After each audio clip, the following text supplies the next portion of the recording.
Lo tenga ya. Marcos 2, 13 al 17. Dice así la palabra de nuestro Dios. Yo creo que en algunas Biblias va a aparecer un subtítulo que se llama El llamamiento de Leví. Dice así la palabra de nuestro Dios. Después volvió a salir al mar, Jesús. Y toda la gente venía a él y les enseñaba. Y al pasar, vio a Leví, hijo de Alfeo, sentado al banco de los tributos públicos, y le dijo: sígueme. Y levantándose le siguió. Aconteció que, estando Jesús a la mesa en casa de él, muchos publicanos y pecadores estaban también a la mesa juntamente con Jesús y sus discípulos, porque había muchos que le habían seguido. Y los escribas y los fariseos, viéndole comer con los publicanos y con los pecadores, dijeron a los discípulos: ¿qué es esto? ¿Que él come y bebe con publicanos y pecadores? Al oír esto, Jesús les dijo: los sanos no tienen necesidad de médico, sino los enfermos. No he venido a llamar a justos, sino a pecadores.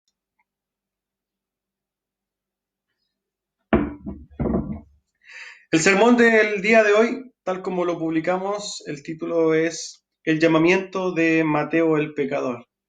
Muchos se preguntarán por qué tendrá este apellido Mateo, ¿cierto? La verdad es que a través de la escritura podremos ver por qué lo hemos llamado Mateo el pecador. A modo de introducción, hay una verdad que se vive en el mundo, bueno, en todos lados. Si usted hoy día saliera a hacer una encuesta a la gente de afuera, a la gente que camina por la calle, y al azar le preguntara: si usted hoy día se muere, ¿para dónde se va? ¿Al cielo, al infierno? Yo le aseguro que el 95% de las personas más o menos le va a decir que se va a ir al cielo. ¿Y por qué sucede esto? Porque la gente tiene una percepción totalmente incorrecta del bien y del mal. La gente no entiende claramente lo que es el bien y el mal. La verdad es que todos se sienten buenos.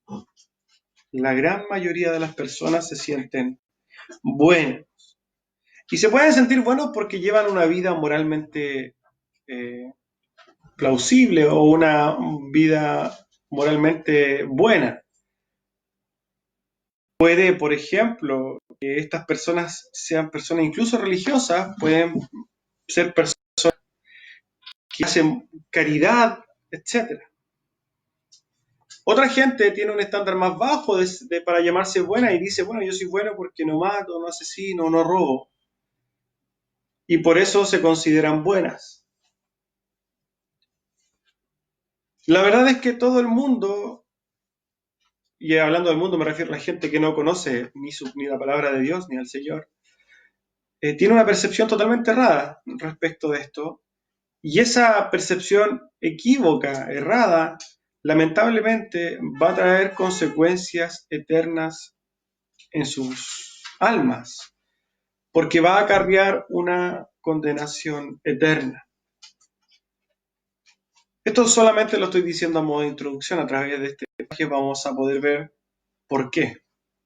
En cuanto al contexto, sabemos que la semana pasada, los que vieron el sermón y los que estuvieron con nosotros la semana pasada, saben que Jesús había demostrado, ¿cierto?, su autoridad y poder, diciéndole a un paralítico, sanando a un paralítico, pero mucho más importante aún, le había dado el perdón de los pecados, cosa que solamente podía hacer Dios. Había mostrado Dios su deidad, su divinidad, al perdonar los pecados. Pero hoy día, yéndonos al texto de hoy día, vamos a poder ver entonces lo que el Señor dice en este fragmento de la Escritura. Y le voy a invitar entonces a hacer un seguimiento de lo que vamos a ir conversando para que usted pueda ir también armando esta escena y ver qué es lo que sucede en este momento. Versículo 13. Después volvió a salir al mar y toda la gente venía a él y les enseñaba. Está hablando claramente de Jesús, ¿cierto? Jesús es aquel que volvió a salir al mar y venía la gente a él. ¿Y ¿qué nos dice la palabra nuevamente? Lo que vimos la semana pasada también.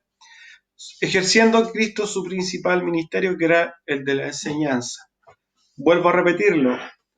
La gente que no estuvo, que quizás no escuchó el sermón de la semana pasada, el principal ministerio de Cristo no era el hacer milagros, sino era el ministerio de la enseñanza y de la predicación, específicamente del Evangelio. Pero esto no es lo más llamativo de este texto. Versículo 14. Y al pasar, vio a Leví, hijo de Alfeo, sentado en el banco de los tributos públicos, y le dijo, sígueme, y levantándose le siguió. Aquí vemos algo que la verdad que no nos queda muy claro. Yo creo que la gran mayoría de la gente no sabe quién es Leví, ¿cierto? Es muy probable que primera vez que escuche este nombre, pero para esto existe algo en la Biblia, algo muy bueno, y son los libros sinópticos que nos ayudan a ampliar el panorama de ciertos pasajes. En este caso, los pasajes paralelos de esta misma escena están en Mateo 9 y en Lucas 5. Y vamos a ocupar Mateo 9:9 para poder ver de quién está hablando en este momento. Pasando Jesús de allí, vio a un hombre llamado Mateo, que estaba sentado en el banco de los tributos públicos y le dijo, sígueme, y se levantó y le siguió. Por otro lado, el Evangelio de Lucas también lo describe como Leví. ¿Qué entendemos entonces? ¿Y qué podemos saber a través del estudio de la palabra? Y es que Leví es el mismo hombre que Mateo.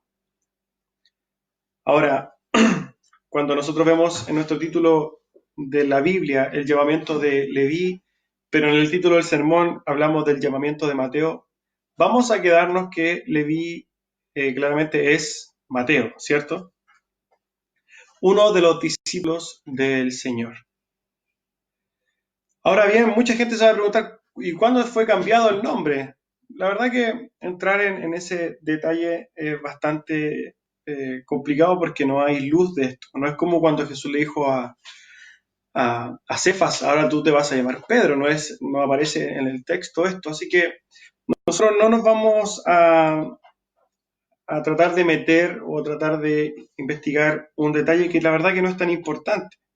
Sabemos que a través de la historia Dios le ha cambiado el nombre a un montón de gente, de Abraham a Abraham, ¿cierto? De Jacob a Israel, etc. Pero más importante aún es saber quién era Mateo. Mateo, ¿cierto? Era un recaudador de impuestos o publicano. A los recaudadores de impuestos se les llamaba publicanos. La función de estos recaudadores de impuestos era cobrar claramente impuestos por toda la mercadería que pasaba por esta ruta internacional entre Siria y Egipto. Estos publicanos estaban al servicio del Imperio Romano. El término publicano, que era equivalente a contratista, comenzó a usarse para los cobradores de impuestos. Es por eso que en la Biblia encontramos siempre este término de publicanos, refiriéndose siempre a los recaudadores de impuestos o a la gente que trabajaba con ellos, porque dentro de los recaudadores de impuestos habían jerarquías y funciones. Ahora bien, ¿cuál era el problema con esto? Es que los publicanos tenían una terrible fama, eran personas no, no agradables, eran personas no gratas, eran mal miradas por el pueblo. ¿Por qué? Porque tenían fama de ser usureros, cobraban todo lo que podían, se hacían ricos. Eran odiados por el pueblo porque más encima trabajaban para un gobierno extranjero, un gobierno idólatra, como en ese entonces el Imperio Romano. Es por eso que los judíos consideraban traidores a los publicanos, infieles a su propio pueblo y a su propia religión. Los publicanos entonces eran muy, muy mal mirados por el pueblo judío, especialmente por los fariseos, por todos los judíos, la verdad. Y siempre se les asociaba con los pecadores. tenemos que entender que en el contexto del primer siglo judío, eh, la religión no era algo como quizás en países como Europa hoy día pasa, que no existe prácticamente eh, la religión. Bueno, hoy día a través de los musulmanes existe más, pero en ese entonces todo giraba en torno a la religión. Era un gobierno, anteriormente era una teocracia. La religión ocupaba un lugar predominante dentro de la cultura judía. Es por eso que se combinaba mucho este tema de que tú eras una persona traicionera a tu país y automáticamente eras una persona pecadora. Lucas 7:34 nos dice, vino el Hijo del Hombre que come y bebe, y decís, este es un hombre común, comilón y bebedor de vino, amigo de publicanos y de pecadores. La Biblia siempre nos muestra a los publicanos relacionados con los pecadores. Siempre entonces en el concepto, en la mente del judío del primer siglo, el publicano era un pecador. Y esto tenemos que tenerlo muy claro. En resumen, Mateo era un hombre con una condición económica muy buena, ¿cierto? Con un puesto de trabajo que muchos querrían, pero que también despreciaban. Y era muy mal mirado por la función que ejercía, que era la de cobrar impuestos. Tratemos entonces de imaginar esta escena. Jesús está pasando por aquel lugar, ve a este publicano y le dice, sígueme. Tenemos que entender entonces que a esta altura Jesús había reunido ya a 6 de sus discípulos y Mateo viene siendo el 7º discípulo. Lo llamativo de esto es que si Jesús, o cuando nosotros en nuestros ojos normales fuéramos a armar un equipo de predicación, un equipo de santidad, etcétera, etcétera, que fuera un equipo, y estamos hablando de los 12, que fuera, y si nosotros lo armáramos, si quisiéramos nosotros armar un equipo para poder ir a predicar, elegiríamos a las personas más santas, con el mejor testimonio, las más pulcras, las que mayor santidad reflejaban. Pero fíjese lo que hace Cristo. Cristo llama a un hombre que era despreciado por su pueblo, que era aborrecido. Y vemos esto en el contexto. Hoy día en el contexto nacional chileno. ¿Quién vendría siendo un Mateo? Mateo podría ser un político corrupto. Mateo podría ser un abogado defensor, un abogado defensor de delincuentes, de violadores. Quizás hoy día un narcotraficante podría ser Mateo, alguien terriblemente mal mirado por su situación. Un ladrón quizás. Mateo puede ser identificado, la verdad, con cualquier persona que hoy día es mal mirada por la sociedad en general. Puede tener buena situación económica, pero es una persona mal mirada, no grata para los demás.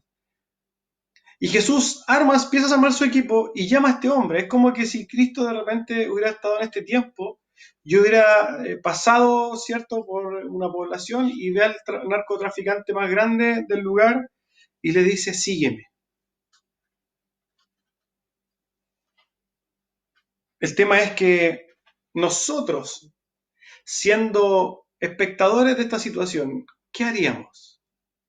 Si nosotros, por ejemplo, sabemos que tenemos cerca un narcotraficante que nosotros despreciamos y aborrecemos, y viene el maestro hoy día y pasa por fuera de su casa y le dice, sígueme, y este traficante lo sigue, ¿qué diríamos nosotros?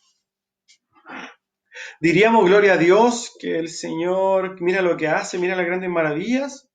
¿O seríamos como esos escribas y fariseos?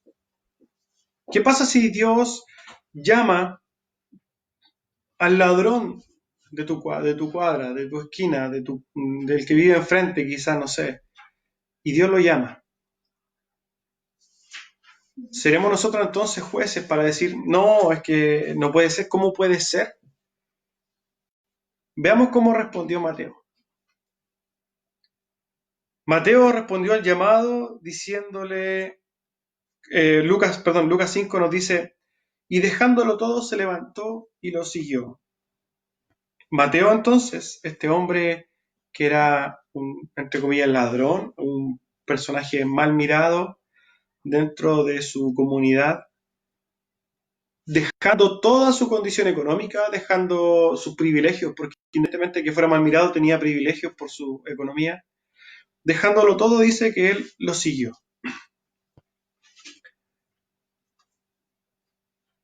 Dejó todas sus comodidades, ¿cierto? Ahora, volvamos al narcotraficante. ¿Qué pasa si ese narcotraficante, que Dios lo llama, deja todo y lo sigue? ¿Qué vamos a decir nosotros al momento que pase eso? Yo creo que lamentablemente la gran mayoría de nosotros va a tomar una postura tal como los escribas y los fariseos. Va a empezar a cuestionar todo. Pero pensemos en esta situación y hagamos unas preguntas al respecto. ¿Puede Dios llamar al más miserable ser de este planeta y perdonarlo? La respuesta claramente es sí. Dios puede llamar al hombre más pecador, al más malo, y perdonarlo. Y puede ser perfectamente. Dios puede perdonarlo y llamarlo. Podemos preguntarlo, ¿fue genuino el llamado de Mateo? Bueno, la historia lo deja claro. Mateo en ese momento quizás tuvo una conversión que mucha gente podría haber tenido algo muy similar, pero que no persistió en el tiempo. Pero lo de Mateo lo podemos ver en la historia, que ese hombre murió por su verdad, por Cristo, por defender esta verdad, esta vida nueva en Cristo. Mateo se transformó en otra persona. Ahora la pregunta es, ¿por qué nosotros no le damos esta oportunidad a mucha gente de que cuando conozca a Cristo, independientemente de su pasado, nosotros no estamos dispuestos a dar esa misma oportunidad que da Cristo? Nosotros somos súper escépticos, reacios a creer que una persona puede ser transformada por Dios. ¿Y sabe por qué eso sucede? Básicamente eso sucede porque usted se cree muy bueno. Porque nosotros nos creemos muy buenos, porque nosotros creemos que Dios nos transformó porque se supone que éramos unas personas muy buenas, porque personas éticamente correctas, porque éramos personas moralmente correctas. Pero a través de la escritura usted se va a dar cuenta de que nosotros somos tan malos como ellos, como cualquiera. Pregunta entonces, ¿somos mejores nosotros que ellos? Pablo respondería de ninguna manera. ¿Merecemos nosotros ser llamados más que aquel violador? ¿Nosotros merecemos más ser llamados que el traficante de tu zona? ¿Seremos nosotros más merecedores de ser llamados, por ejemplo, que el ladrón que tienes cercano? No, la verdad es que tú no tienes más merecimientos que nadie. Tú eres tan malo como aquel. Prosigamos en esta escena. Versículo 15. Aconteció que estando Jesús a la mesa en la casa de él, de Mateo, muchos publicanos y pecadores también a la mesa juntamente con Jesús y sus discípulos, porque había muchos que le habían seguido. Entonces, ¿qué pasó? Mateo, al tener esta conversión, se puso muy feliz, invitó a Jesús a un banquete a su casa y claramente con todos sus amigos todos sus amigos publicanos, etc. Y había un montón de gente ladrona, de gente despreciada en ese momento, en ese lugar, en esa fiesta. Describe ahí el versículo 15 entonces que estaba en la casa del mismo Mateo. Lucas 15 nos ayuda también digamos, a corroborar esto. Lucas 5, y Leví hizo un gran banquete en su casa, y había mucha compañía de publicanos y de otros que estaban a la mesa con ellos. Sabemos entonces que fue en la casa de Mateo donde ocurre esta situación. Mateo, ¿cierto? Se alegró tanto que invitó un banquete a Jesús. Cuando hablamos de publicanos, ¿cierto? Sabemos entonces que estos hombres eran relacionados con los pecadores. Y el tema es que los fariseos que estaban en aquel lugar, tenemos que tratar de meternos en su mente también y tratar de entender qué es lo que pasaba con estos fariseos. La verdad que los fariseos en el primer siglo eran los que dictaban, entre comillas, las leyes y determinaban quién era pecador y quién no era pecador. Ellos, de alguna forma, tenían el estándar de lo que era bueno y lo que era malo. Nada nada muy diferente a lo que hoy día pasa. Hoy día vemos un montón de gente que ellos mismos determinan qué es bueno y qué es malo. En este caso, los fariseos se apoyaban en su interpretación oral de la ley, ¿cierto? Ellos, en base a la interpretación de la Torá, del Antiguo Testamento, de los mandamientos, ellos determinaban quién era pecador y quién no. Pero ojo, ellos lo determinaban a través de la interpretación de la Torá, pero no de la Torá misma. Entonces, ellos lo que hacían era su propia religión, sus propias maquinaciones, sus propias interpretaciones, y determinaban quién era pecador y quién no. Hoy día la gente está dispuesta a decir que este es pecador y este no, este es buena persona y este es mala persona, ¿en base a qué? No a una escritura, sino a su percepción propia. Yo hoy día crezco, me relaciono culturalmente con cierto tipo de gente y yo establezco un estándar y cada persona establece un estándar de lo que es bueno y lo que es malo. Pero cada estándar de bueno y malo es diferente en cada persona. Por ejemplo, yo me acuerdo cuando murió, creo que se llamaba el Indio Juan, un ladrón de ahí de la granja. Y había una señora que decía, oye, pero ¿por qué lo mataron si era terrible bueno? Decía así, y decía, era terriblemente bueno porque lo único que hacía era robar. Si entendemos la mente de esta mujer, ella entendía entonces que robar no era malo. ¿Por qué? Porque en su cultura quizás para ellos es bueno. Hay mucha gente que se dedica a robar y lo llama a trabajar. Y para ellos está bien. Pero para otra gente, otra gente va a entender que robar es tremendamente malo. Ahora bien, digamos, lo llamativo de esto es que cada persona tiene un propio estándar de acuerdo a su cultura, etcétera, etcétera, etcétera. Para muchos la homosexualidad está mal, para otros la homosexualidad está bien.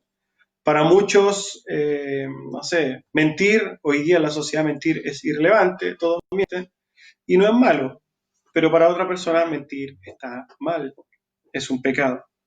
Entonces, cada persona arma su propio estándar y cada persona entonces es totalmente identificable con aquel fariseo que se pone a juzgar a los demás en base a un criterio que no es el criterio de la Biblia.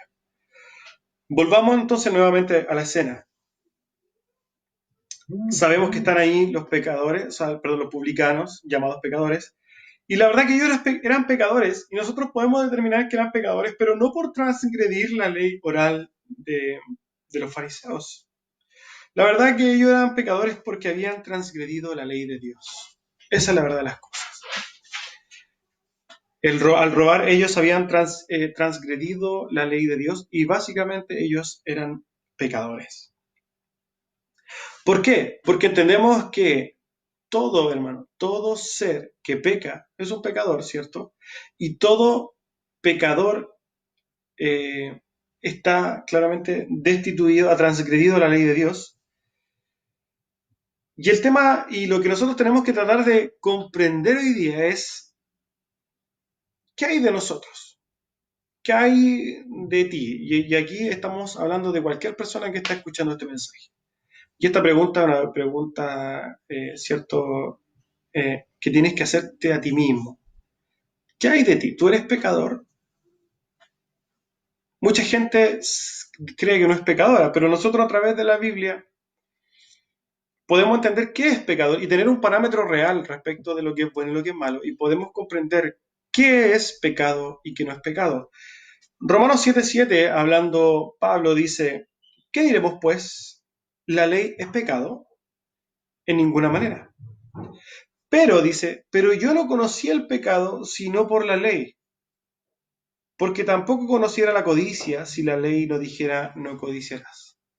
Entonces, en otras palabras, Pablo está diciendo que una forma de poder nosotros comprender si es que nosotros estamos pecando es yéndonos a la ley de Dios. Y en este ejercicio que yo lo voy a invitar a hacer, usted va a poder comprender si es que usted es un pecador o no es un pecador. Si usted es una persona justa o es una persona pecadora. Y este ejercicio es muy importante que lo hagamos nosotros hoy día. Y ya que la Biblia y en este pasaje nosotros estamos hablando de este tema, vamos a tomarlo para poder comprender. Comprendemos entonces que el pecado es la transgresión de la ley de Dios. Y nosotros tenemos 10 mandamientos, que la verdad que nunca dice que son 10 mandamientos, pero todos le decimos 10 mandamientos, los conocemos así, aparecen en Éxodo 20. Y los 10 mandamientos, y vamos a seguir llamándolo así, eh, funcionan como un espejo para nosotros, para que nosotros a través de estos 10 mandamientos podamos entender si es que nosotros somos buenas personas o somos malas personas. Si es que nosotros somos justos o si somos pecadores.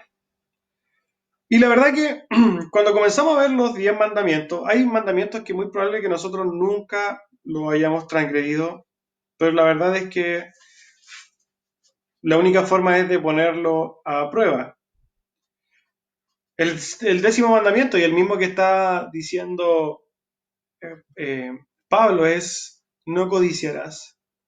La pregunta es, ¿tú has codiciado algo? ¿Has codiciado algo, la mujer de tu prójimo, el auto de tu prójimo, la situación económica de tu prójimo, la casa de tu prójimo? ¿La has codiciado? Déjame decirte que si tú la has codiciado, eres un pecador. Pero puede que no lo hayas hecho. Dice, no cometerás adulterio, el 7.º mandamiento. Adulterio es engañar a tu esposo o esposa, ¿cierto? Y la verdad es que muchos dirán, no, yo nunca he engañado a mi esposa, ni mucho menos. Pero Jesús dijo que si tú miras a otra mujer y la deseaste, y Jesús, ojo, que estaba dando la correcta interpretación de la ley, dice, si tú miras a una mujer y la deseaste en tu corazón, diciéndole a los hombres, tú ya pecaste con ella en tu corazón. Y viceversa, si una mujer ve a un hombre y lo deseó en su corazón, también ya pecó. Si tú nunca has deseado a una mujer que no es tuya, entonces nunca has pecado, en ese sentido. Pero es muy probable que también lo hayas hecho. La verdad es que cuando nosotros nos vamos al mandamiento más importante, que es el primero, nos vamos a dar cuenta que todos lo hemos transgredido. No tendrás dioses ajenos delante de mí. Y esto es algo, hermanos, que nadie puede decir que ha cumplido. Nadie. Nadie, porque usted siempre tiene un ídolo, siempre tiene alguien que le da el lugar de Dios en su corazón. Ya sea su hijo, un familiar, su pareja, usted mismo. En muchos casos es usted mismo. Y ya para rematar esto, nosotros podríamos decir, bueno, no mentirás, el noveno.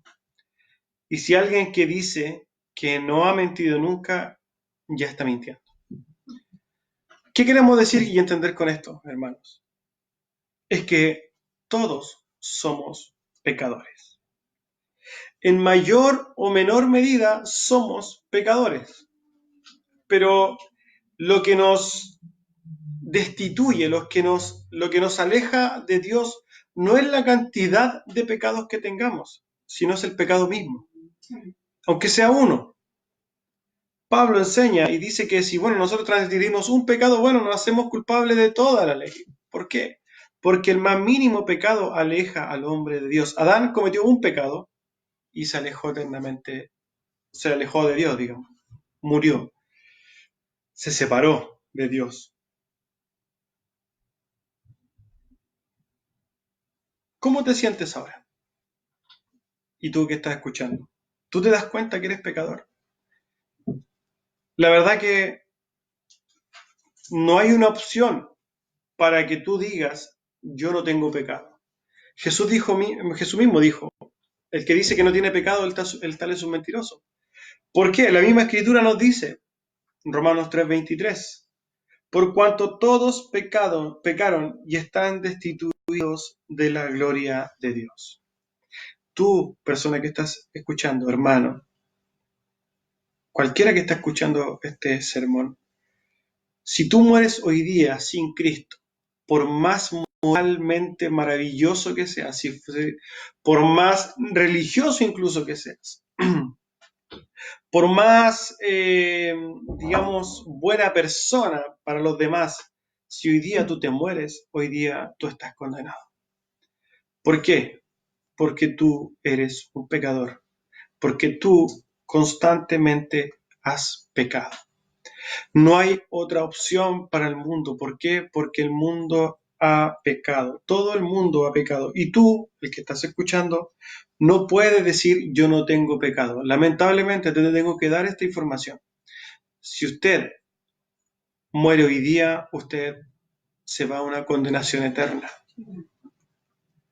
La humanidad entera ha salido mal cuando se enfrenta al espejo de los 10 mandamientos. Todos han salido con un solo veredicto: somos pecadores. ¿Qué queremos entender con esto también? ¿Qué podemos entender? Nadie se va al infierno porque sea ladrón, nadie se va al infierno porque sea homosexual, nadie se va al infierno porque sea un violador, nadie se va al infierno porque sea un alcohólico, no. Ellos no se van al infierno por esto, hermanos.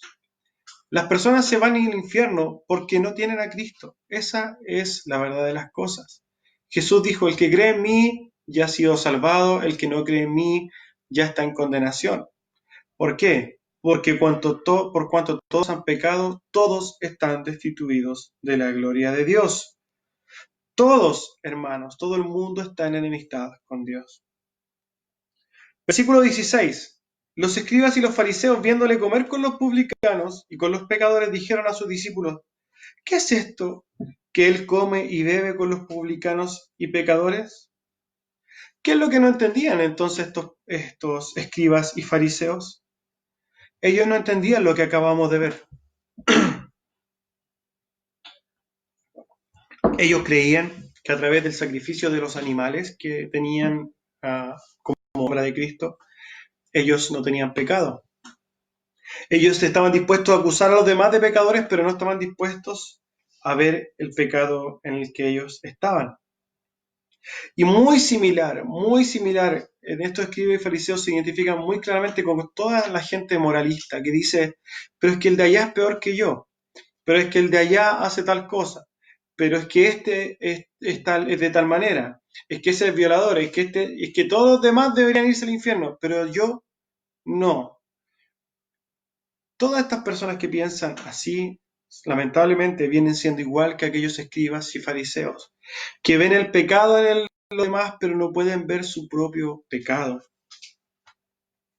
Estos escribas y fariseos estaban con un autoconvencimiento de superioridad moral, quizás, hasta ética, pero la verdad es que Jesús sabía quiénes eran. Estos fariseos estaban en condiciones de ver las fallas de los demás, pero no estaban en condiciones de ver sus propias fallas. Vamos a ver la respuesta de Jesús y lo voy a invitar al versículo 17. Al oír esto, Jesús les dijo: los sanos no tienen necesidad de médico, sino los enfermos. No he venido a llamar a justos, sino a pecadores. Y qué maravilloso este pasaje que anhelaba mi corazón poder exhortarlo hace mucho tiempo. Porque mucha gente toma este pasaje y dice: bueno, ¿no ves que hay justos y pecadores? Pero a través de la Escritura nosotros podemos ver qué es lo que realmente pasa con esto. Yo le voy a invitar entonces a abrir sus Biblias en Romanos 3 para saber si lo que dice Cristo es tal como mucha gente lo interpreta. Romanos entonces 3.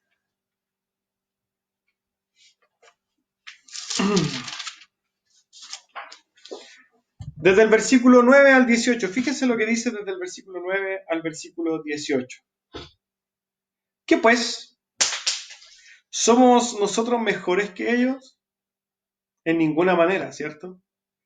Pues ya hemos acusado, lo que está diciendo es que ya hemos puesto en evidencia a judíos y gentiles que están todos bajo pecado. Como está escrito, y sigue diciendo Pablo, no hay justo, ni siquiera uno. No hay quien entienda, no hay quien busque a Dios. Todos se desviaron, a una se hicieron inútiles. No hay quien haga lo bueno, no hay ni siquiera uno. Sepulcro abierto su garganta, con su lengua engañan. Veneno de áspides hay debajo de sus labios, su boca está llena de maldición y de amargura. Sus pies se apresuran para derramar sangre, quebranto y desventura hay en sus caminos, y no conocieron camino de paz, y no hay temor de Dios delante de sus ojos. ¿Qué nos dice la Escritura entonces? ¿Cuántas personas buenas hay? ¿Cuántas personas justas hay? Ninguna. Jesús hablando y diciendo, no vengo a los justos, sino que vengo a los pecadores, está diciendo, yo vengo a aquel que tiene pecado, y en el mundo, claramente, todos son pecadores. ¿Existe entonces algún justo en el mundo? No, no existe. Y usted que está viendo hoy día este sermón, va a poder entender que usted no es justo. Por tanto, si no es justo, ¿existen pecadores en el mundo? Sí, el 100% de la humanidad. Usted está en pecado. Usted es un pecador. Y usted está destituido de la gloria de Dios. Usted está condenado. Si usted hoy día muere, usted se va al infierno. Usted tiene un corazón malo. Usted tiene un corazón pecaminoso. Usted ha atentado diariamente contra Dios. Usted ha transgredido día a día la ley de Dios. Podríamos preguntarlo de nuevo, ¿está usted entre los pecadores? Sí. ¿Podríamos entender que que Jesús vino a llamarlo también? Sí. Jesús vino a llamar a los pecadores. Los sanos, dice, o sea, los justos, no tienen necesidad de un médico. Si aquí en el mundo, hermano, y esto es lo que está diciendo Cristo, si aquí en el mundo hubieran personas que nunca hubieran pecado, que fueran como Cristo cuando caminó en la tierra, ellos no necesitarían sacrificio vicario, no necesitarían el sacrificio de Cristo, ellos no estarían condenados, ellos morirían y se irían al cielo. Cristo no necesitaba venir a salvarlos a ellos, pero por el contrario, dice, los enfermos, o sea, pecadores, sí necesitan a un médico. ¿Necesita entonces el mundo entero un médico, incluyéndolo a usted? La respuesta es sí. Usted necesita un médico. Usted necesita a Cristo. Alguien por ahí dijo, no existe el hombre suficientemente malo para no poder ser perdonado o salvado, y no existe la persona lo suficientemente buena que no necesite salvación. Todo el mundo necesita ser salvado por Cristo. Todos. Jesús vino a llamar a estos pecadores. Pero para poder comprender o para poder escuchar este llamado, tú tienes que entender que eres un pecador. En el Sermón del Monte, que es el sermón más famoso de Cristo, Mateo 5, el versículo 3 dice, bienaventurados los pobres de espíritu, porque de ellos es el reino de Dios. ¿Quiénes son estos pobres de espíritu? El pobre de espíritu es aquel que se sabe pecador, es el que sabe que está en una bancarrota espiritual, el que sabe que espiritualmente no le puede entregar nada a Dios y que entiende su maldad. Después las bienaventuranzas continúan, bienaventurado el que llora, pero refiriéndose a esta misma condición. Bienaventurado, muy feliz, sea usted puede comprender su maldad, si usted puede comprender que es un pecador, debería estar feliz porque usted está a puertas del reino de Dios. Lo primero que debe hacer una persona para poder alcanzar la salvación es comprender su pecado, entender que es un pecador. Pedro se arrodilla delante de Cristo en un pasaje y le dice, apártate de mí que soy hombre pecador. Él entendía de tal manera su maldad, Pedro, el apóstol Pedro, que entendía de tal manera su maldad que le dijo, Jesús, por favor no te acerques, que tu santidad es tan grande que yo soy un pecador, me arrodillo, me va a consumir tu santidad. Asimismo deberíamos nosotros reaccionar ante la santidad de Dios con nuestro pecado. Si usted puede comprender hoy día que usted es un pecador, usted está a puertas del reino de Dios. Fueron los pecadores, los perdidos, los desviados, toda la humanidad la que es llamada por Cristo.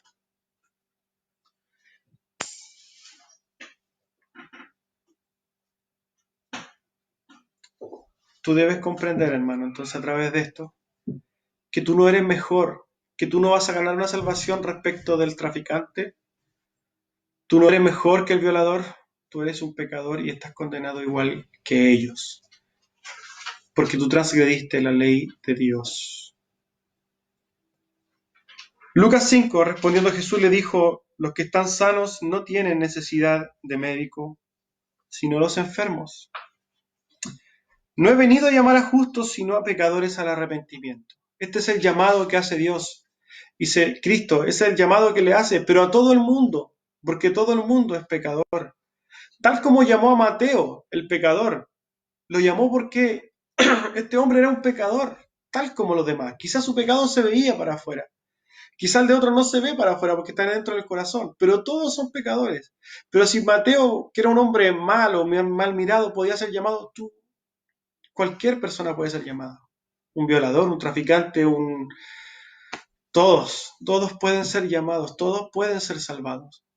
Pero lo que te tiene que quedar claro es que por más que tú moralmente seas intachable, tú necesitas la misma salvación que ellos.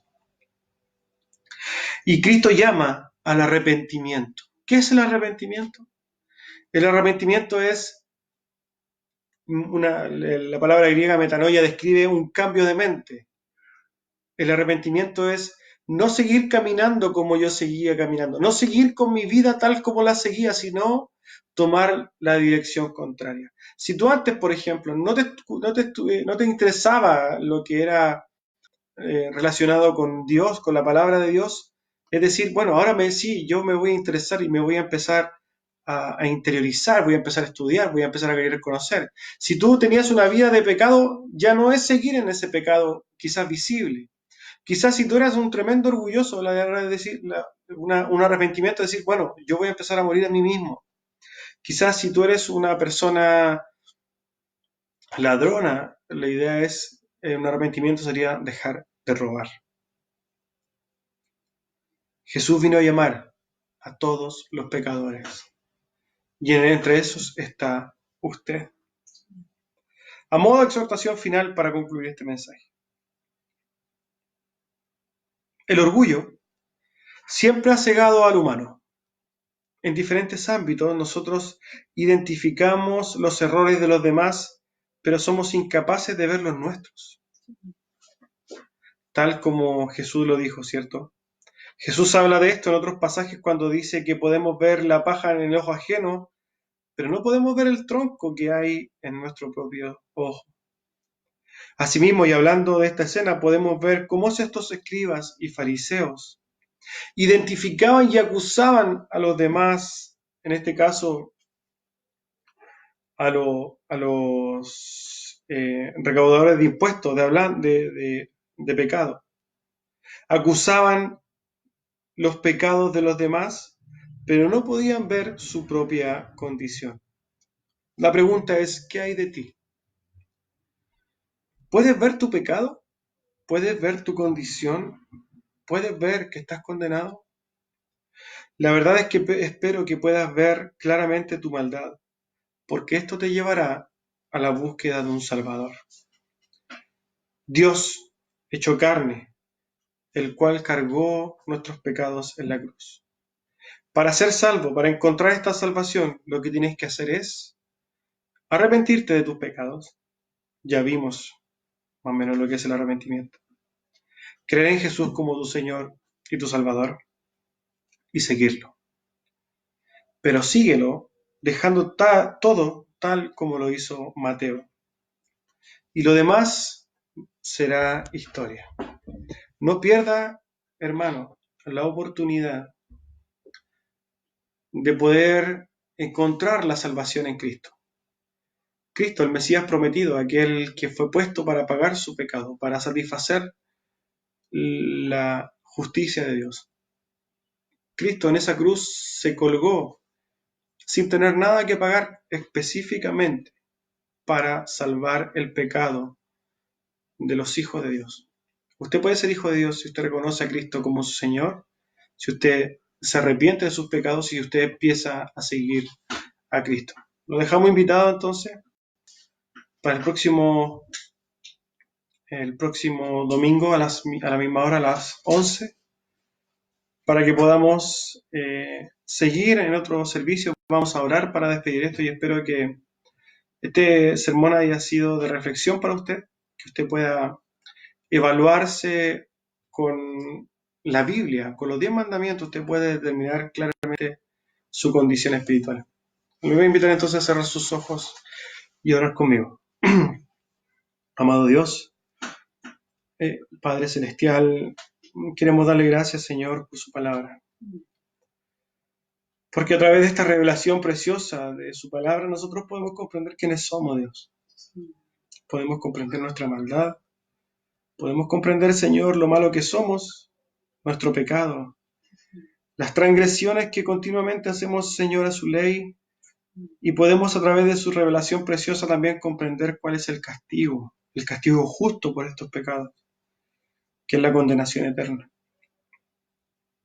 Oramos, Señor, para que no solamente en el momento de la conversión nosotros podamos acogernos del Evangelio precioso, sino que podamos vivir este Evangelio, estas buenas noticias de salvación día a día. Cada vez que nos levantemos en la mañana podamos disfrutar, amado Dios, de su gracia preciosa. Oramos, Dios, para que usted conforte nuestras vidas, nuestros corazones, fortalezca nuestras vidas para poder caminar conforme a su voluntad. Oramos por aquellos que escuchan este mensaje, Señor, para que usted haga algo en ese corazón, Dios, para que tal como nosotros en un momento,